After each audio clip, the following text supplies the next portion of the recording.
ini cara menghitung jarak antara dua klaster, tapi pakai centroid ya. Jadi ngitungnya dari centroid ke centroid. Bagaimana cara mencari centroid? Seperti yang sudah saya jelaskan barusan, ya tinggal di rata-rata aja. Misalnya datanya ada dua atribut X dan Y. Ya. Untuk klaster A, semua datanya itu X-nya kita rata-rata, Y-nya kita rata-rata. Nah itulah centroid dari A. Untuk klaster B, X-nya kita rata-rata, Y-nya kita rata-rata. Nah itulah centroid dari B.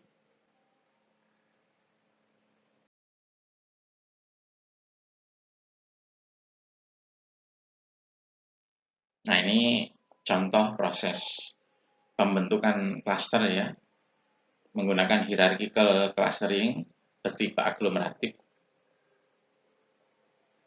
Di sini ditunjukkan dendrogramnya. Jadi masing-masing tahap pertama ya kita membuat proximity matrix ya. Jadi proximity matrixnya itu untuk yang kolomnya, barisnya 1, 2, 3 dan seterusnya ya. Jadi data 1, data 2, data 3.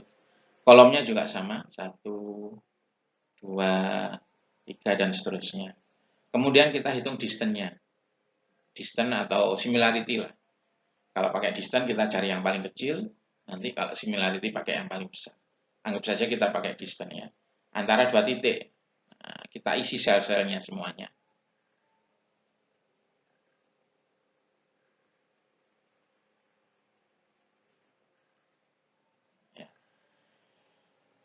Nah, kemudian masing-masing data itu kita anggap sebagai satu klaster. Ya. Nah, kita masuk ke iterasi ya, iterasi untuk menggabung-gabungkan. Manakah yang harus digabung dulu datanya? Nah, untuk mencari yang harus digabung dulu, kita cari distance yang ada di dalam sel yang paling kecil, nilainya paling kecil. Nah, kalau dari dendrogram bisa kelihatan bahwa yang paling kecil itu antara 3 dan 6. Nah, ini saya hapus dulu.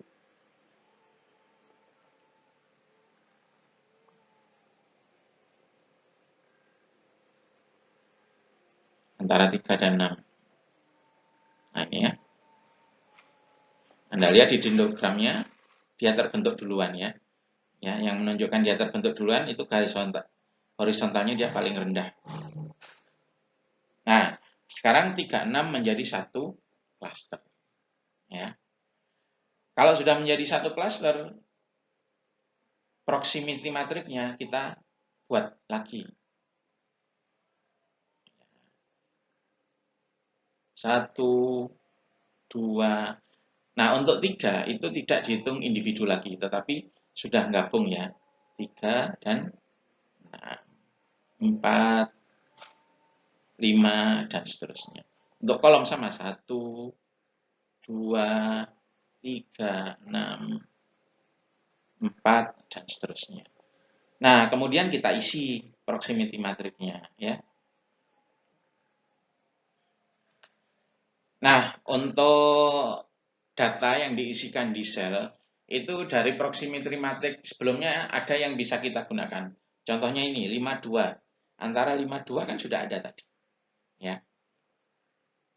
Jadi distance yang tidak berkaitan dengan data yang digabung itu tetap bisa digunakan. Tetapi ada juga yang harus kita hitung lagi ya. Misalnya apa? Distance antara 36 dengan 2. Ya, 36 dengan 2. Nah, titik 2 dengan 36. Nah, karena di sini kita menghitungnya menggunakan kriteria min, maka untuk menghitung antara 2 ke 36 itu ngitungnya antara titik paling dekat ya, yaitu 2 dengan 3. Kalau kita menggunakan kriteria max antara 2 dengan 36, kita menghitungnya bukan 2, 3, tapi 2 dengan 6. Nah, seperti itu. Ya. Nah, setelah proximity matrixnya terbentuk, kita ulangi lagi prosesnya, kita cari yang paling kecil nilainya, Nah, yang paling kecil itu klasternya digabung lagi. Di iterasi selanjutnya kita update lagi proximity matrixnya ya, karena sudah ada yang gabung. Kita cari lagi yang paling kecil. Yang paling kecil kita gabung lagi. Demikian seterusnya sampai di akhir itu terbentuk satu klaster saja.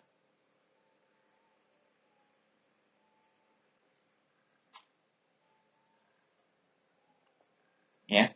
Nah, di sini step by step-nya yang pertama 36 bisa kita lihat dari dendrogramnya ya 36 ya. Terus penggabungan kedua 25. Nah, ini 36 25. Kemudian penggabungan ketiga 36 dengan 25 ya. Kemudian 3625 digabung dengan 4 yang ini. Nah, kemudian di tahap terakhir 3625 4 digabung dengan 1. Kalau kita ingin membagi data menjadi dua klaster, tahap ini tidak perlu dilakukan ya. Karena apa? Sudah terbentuk dua klaster. Kalau kita ingin menggabung hanya menjadi tiga klaster, maka tahap ini tidak perlu dilakukan.